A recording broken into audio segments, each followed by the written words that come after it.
Alright, it's another video na naman tayo ngayon mga kaibigan. Sharing lang tayo ng tutorial na basic lang naman. Kasi may nagtanong lang sa atin.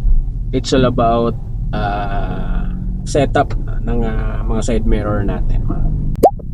So hindi niya malaman kung papaano talaga yung tamang setup ng side mirror, no?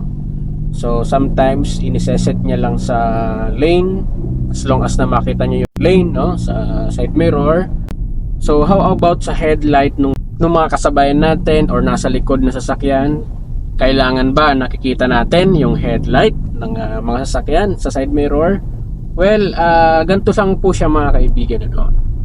Ang pag-set up ng side mirror natin or yung proper adjustment talaga niyan ay hindi po kayo magbabase sa kung ano yung makikita nyo sa labas.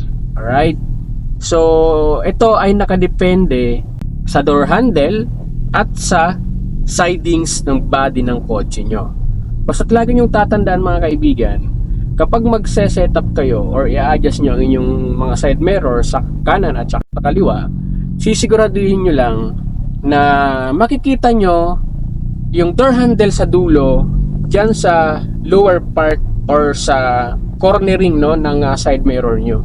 So sa pamamagitan po ng mga ganyang pag-setup, kapag sinetup natin yung side mirror natin na makita natin yung door handle na sa lower part ng side mirror natin sa bandang cornering, yung body ng kotse natin nakikita na natin siya at least 10%, outside 90%. Yun ang mahalaga.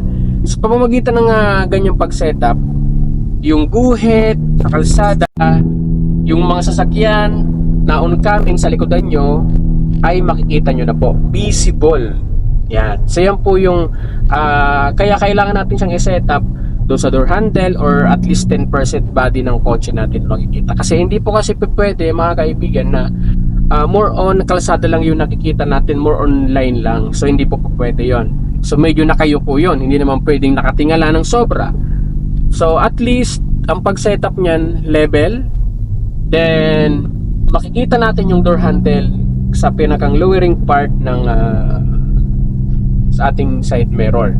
So ganyan po yung tamang pag-setup niyan. Sa pamamagitan ng mga pag-check, kung tayo ba ay nasa lane, kung may sasakyan pa sa likodan natin, kung gusto mong mag-overtake.